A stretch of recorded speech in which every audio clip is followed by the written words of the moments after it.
Hi, welcome to Torah Cafe's Business Bytes for the Corporate Soul. Last segment, we looked at the notion that it's possible to be a good Jew, a religious Jew, and still pursue material wealth. And that's because we understood that the purpose of the wealth is for something higher. It's not an end in itself, and it's certainly not that the end is there to aggrandize myself or give me more power. So I think that is a great segue into looking at the notion of beginning our work, beginning whatever we do with the end in mind. That as I step out, I have to know why it is that I'm stepping out, what do I need to do, and not only that, why do I need to do it? And we have a wonderful teaching about this from the first word and the first passage, the first verse in the Torah, the book of Genesis. Aside from that verse, which we'll come to in a second, our sages tell us, Seif Maaseh b'machshava tchila. The last thing that is done is the first thing that you had in your thought. And that's clear. Let's take, for example, an architect. So the architect has some kind of concept in his brain or her brain. What is it that I want? And then begins to formulate that. It's put down into a plan. The plan is shared with the engineers and the builders. The builders build it. When do you see the manifestation of what the architect wanted? When that house or building is ready for people to move into. So that is an analogy for the fact that whatever I do, I need this. The more clearly I will have a vision of what it is that I want, the better my journey, the more effective my journey towards that end is going to be. Which doesn't mean that there shouldn't be room for spontaneity and creative thinking out of the box as I go. Maybe we'll do another segment on that. That's actually a good idea. Do another segment on balancing a vision and spontaneity at the same time. But our focus here is beginning with the end in mind. So if we look at the first verse in Genesis, God tells us, Bereshis bara Elokim, at the beginning of the process of the creation of the heavens and the earth, there was tohu vavohu. There was this chaos, a wildness that was manifest in the universe. And then God goes through the whole process of the first day of creation, and we end that account with Vayehi Or, there was light. The Lubavitcher Rebbe comments on this, and he says as follows. We begin. There's the genesis of any project that we're working on.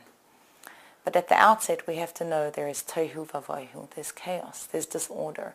Whether it is that, the idea has just not been formulated, or because I'm trying to overcome an obstacle, whether it's outside of me, there could be a problem if it's in a business, in a school, a community, I need to fix that, or it could be something that is internal. There's that chaotic process that I have to fix up. But I must bear in mind that the end of that goal is Vayehi Or. There must be light. And the allusion to this is even given in the word Bereshit. It's a strange word. The Torah should have begun, Rashi tells us, with the word B'tchila. B'tchila would be at the beginning of this process of creating the heavens and the earth. But it uses the word Bereshit. And there Rashi says the word Bereshit is made up of two words in essence. The bet, the first letter of the word, is numerical value 2, and reshit means heads. For the two heads the world was created. And what are those heads? For the Torah and for the Jewish people.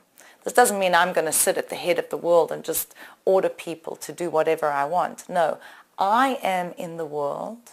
The world has been created for me, but why? So that I will bring light to the world. I have a mission, I have an obligation to rectify this world. So being at the head is really something about being in service of my Creator and in service of others to actualize and reveal what's happening, why this whole universe has been created.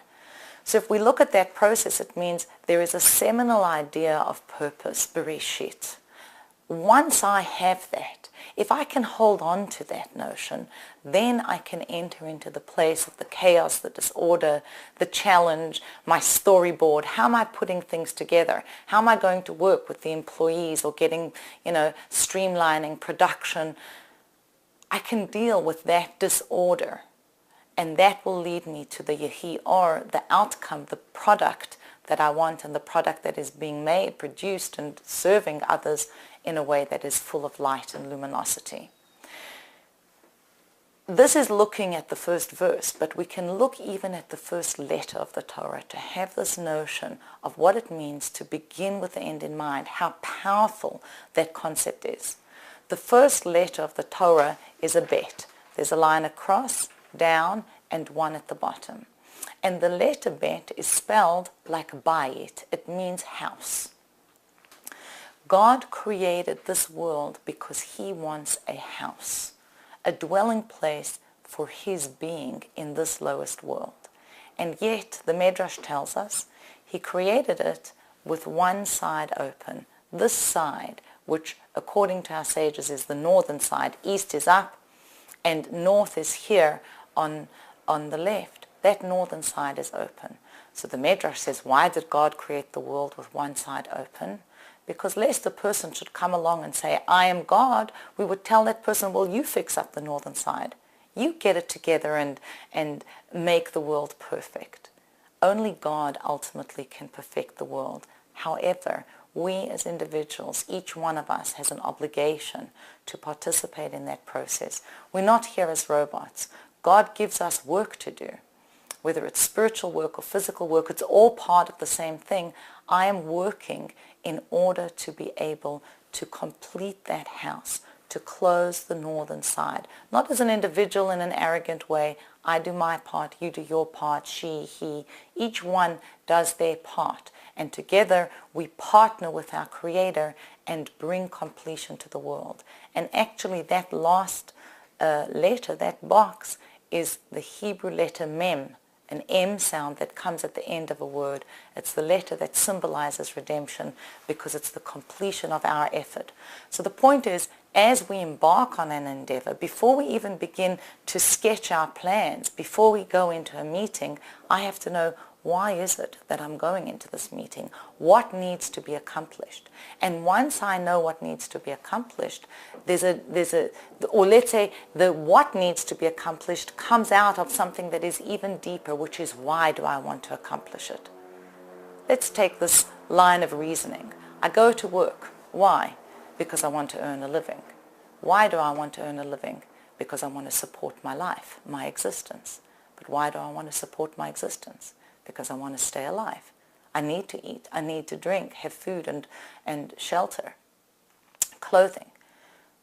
But then we come to a question that many of us don't ask. Why do I want to be alive? That's really the Bereshit. That's that letter Bet right at the beginning. When I answer that, that's my inner will.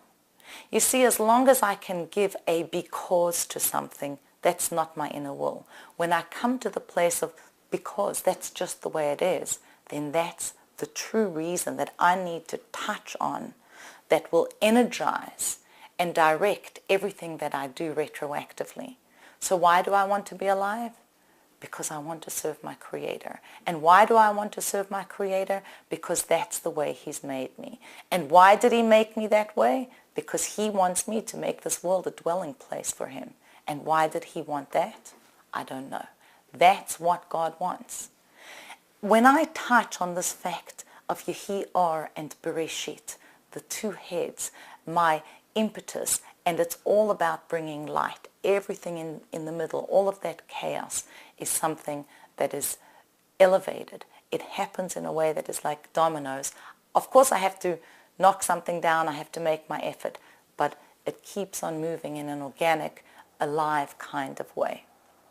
Until we meet again, I bless you to begin with the end in mind, to see what that end is. Each one of us knows that there's a general ending, but we each have our own particular soul print, our personal mission in this world. I bless you to touch upon your purpose and enjoy the journey.